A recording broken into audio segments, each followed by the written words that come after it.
Hai semuanya, welcome back to my YouTube channel. Jadi hari ini aku bakal bahas tentang gangguan keamanan pada awal kemerdekaan Indonesia. Jadi jangan lupa like, subscribe, and comment. Oke, langsung aja kita ke pembahasannya. Gangguan pertama pada awal kemerdekaan Indonesia itu adalah pemberontakan PKI di Madiun di tahun 1948, di mana ada dua tokoh yang mendominasi pemberontakan ini, yaitu ada Musso selaku pemimpin senior PKI dan juga ada Amir Syarifuddin. Amir Syarifuddin ini adalah selaku mantan Perdana Menteri Indonesia pada masa itu. Nah, kenapa mereka melakukan pemberontakan? Itu karena mereka tidak puas hasil perjanjian Renville yang disepakati antar Indonesia dengan Belanda, yang mana itu sangat merugikan Indonesia ya dari segi wilayah. Lalu mereka tidak puas dengan pendirian dari Kabinet Hatta. Akhirnya mereka melakukan pemberontakan yang mana membentuk FDR, Front Demokrasi Rakyat, untuk menggulingkan Kabinet Hatta pada masa itu.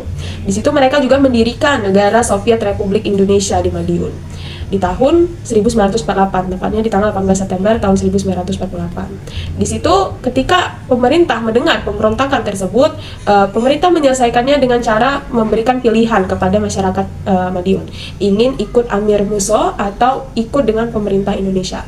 Di situ tanggapan positif rakyat pada yang ikut dengan pemerintah. Dan pemberontakan ini juga diselesaikan lewat militer ya, pasukan militer yang berada di bawah pimpinan Kolonel Gatot Subroto. Lalu yang kedua adalah pemberontakan DITI yang ada di Jawa Barat, Darul Islam Tentara Islam Indonesia bikinan Kartosuwiryo. Jadi Kartosuwiryo ini adalah, kalau nama lengkapnya itu Sekar Maji Marijan Kartosuwiryo. Ya, ini adalah seseorang pemimpin negara Islam Indonesia, yang mana dia melakukan pemberontakan karena tidak puas dengan perjanjian Renville yang mempersempit wilayah Indonesia, terutama di menurut perjanjian Renville, Jawa Barat itu harus dikosongkan. Jadi tentara Indonesia tidak boleh mengamankan wilayah Jawa Barat. Gitu. Nah, kekosongan militer itulah dimanfaatkan oleh beliau untuk membuat negara Islam Indonesia, yang mana dia membuatnya itu di tanggal 7 Agustus tahun 1945 yang mendapatkan dukungan dari pengikutnya dari Laskar Hizbullah dan Sabilah. Begitu.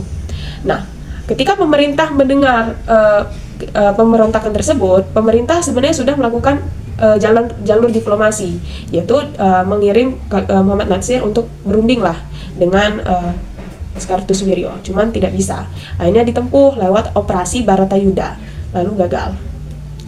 Intinya dia bisa ditangkap itu pada operasi Pagar Betis, yang mana dapat tentara juga didukung oleh rakyat, dapat bantuan. Jadi tentara sama rakyat itu kerjasama untuk menangkap Sekar Maji Marijan Kartosuwiryo, dan dia itu ditangkap di Gunung Geber, Majalaya 4 Juni tahun 1962. Lalu ia dihukum mati. Yang ketiga adalah pemberontakan DITI yang ada di Jawa Tengah. Nah, kalau di Jawa Tengah ini adalah ketika Amir Fattah dan Kiai Somalangu itu menyatakan di daerah Desa Pangarasan Tegal di tanggal 23 Agustus tahun 1949 menyatakan wilayah Jawa Tengah masuk ke dalam NII-nya Kartosuwiryo. Di situ pemerintah menyelesaikan pemberontakan itu ya dengan cara ya pasukan militer, mengirim pasukan militer ke wilayah Jawa Tengah yang berada di bawah pimpinan Letkol Sarbini, Ahmad Bahrun, dan Letkol Ahmad Yani.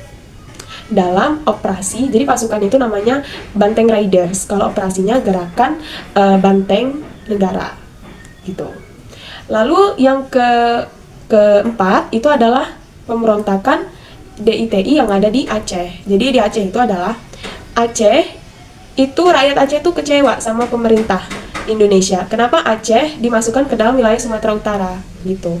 Akhirnya mereka melakukan pemberontakan, ingin membuat negara sendiri. Nah, di situ pemimpinnya Daud Beriuh hanya memproklamasikan bahwasanya Aceh masuk ke dalam DITI Kartosuwiryo di situ di tanggal 20 September tahun 1953. Cuman akhirnya bisa selesai juga, yang mana pemerintah akhirnya memberikan otonomi khusus pada wilayah Aceh, yang mana otonomi seluas-luasnya ya bagi wilayah Aceh.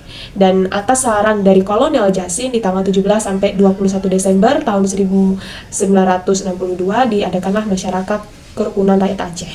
Dan pada akhirnya ya masalah ini akhirnya bisa terselesai dengan damai. Lalu ada lagi DITI yang ada di Kalimantan Selatan. Jadi kalau di Kalimantan Selatan ini adalah seorang mantan tentara yang membuat KRYT. Jadi KRYT itu adalah Kesatuan Rakyat yang Tertindas.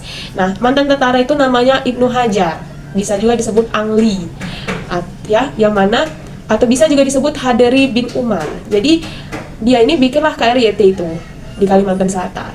Cuman pada akhirnya bisa ditumpas, yang mana pemerintah pada akhirnya yang menangkap beliau itu di tahun 1963, lalu dia dihukum mati.